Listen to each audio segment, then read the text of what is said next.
Sir Alex, welcome to Dubai. Enjoying your time here so far? Yeah, well, the heat's a bit something different from what I've been used to the times I've been here in Dubai in the past, because normally I come in November, March time, but nonetheless we'll survive.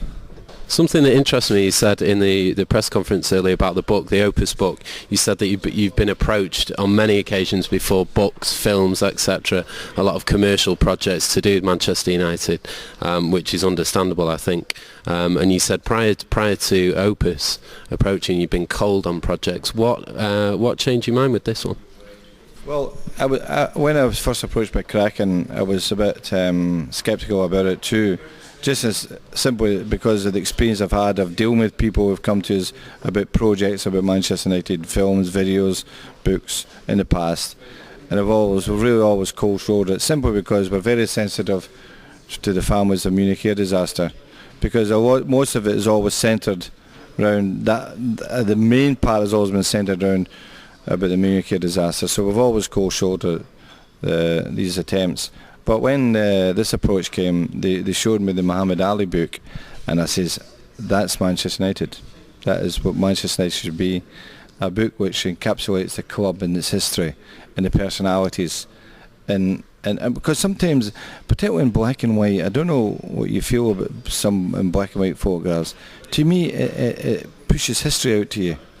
It shows features better. There's more definition and I mean, I've got some fantastic photographic books in the house, black and white, and if I'm rather than read a book sometimes and I've got half an hour, I'll pick up a book with black and white photographs.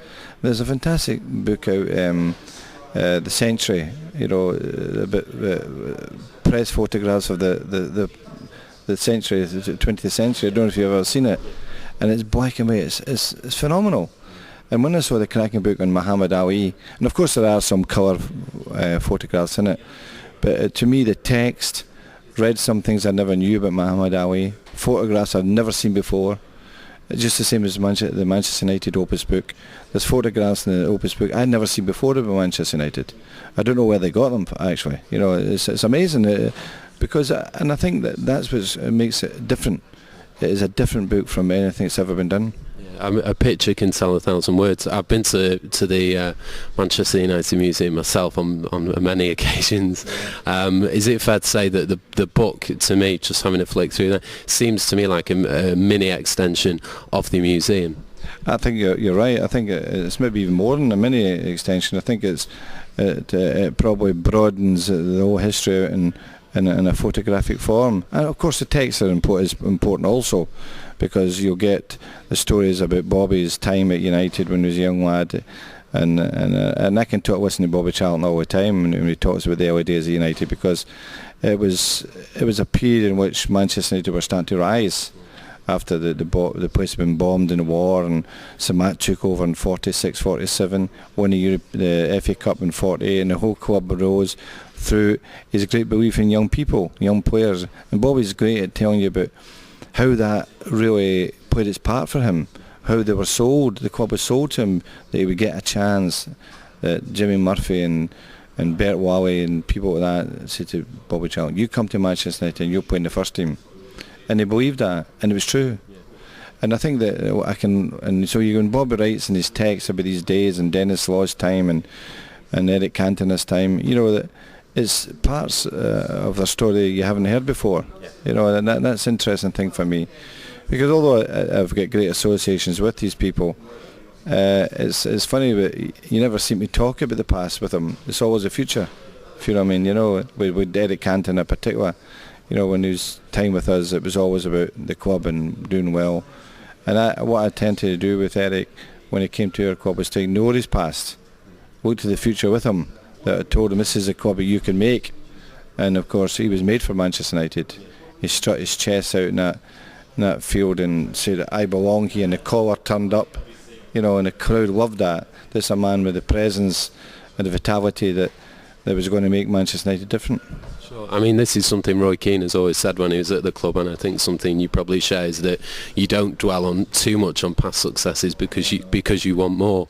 Something like this, though, doesn't dilute that, does it, in terms of the hunger? I mean, your whole 20 years has been built on hunger for success, but you think this is just a good testament to history, and then, let's win more trophies.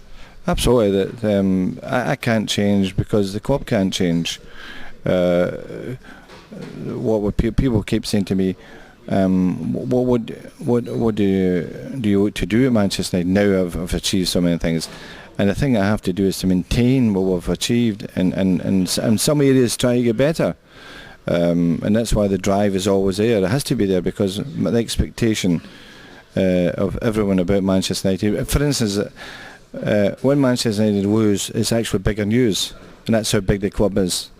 There's no other sporting situation in the world that can get bigger press coverage when they actually lose a match or lose an event than Manchester United. So it tells you the enormity of the club, and that's why we have to win. That's why we sit for hours sometimes in the afternoons with my staff, and we're trying to improve as even if it's only 1%, just to get better. And in many areas we still do that. For instance, this year we're brought in a new technology to help us in match analysis with cameras behind the goals and the corners of the pitch, and to get different angles of where the player's performance. So things like that we're always trying to improve. Yeah, sure. I mean, football. You said when you started, you took over from Ron Atkinson, November '86. Yeah. You had 7 staff. You've got 40 staff. From where I'm sitting, football has changed a lot in those 20 years. Can you just tell us how you think it's changed? Well, the most emphatic changes has been a good one in sports science. Now, I was for instance, I get letters many, probably maybe about 10 a year from sports psychologists want to take part in improving Manchester United. And I must say, I'm very, very cool in that type of particular job. But I do recognise where the need is to change, in particular in sports science. For instance, I spoke about video analysis. Now our video analysis department now have 2 full-time boys working in there, and they work their socks off to get all the information we need to present to the players before matches. Preparation of a game nowadays is huge.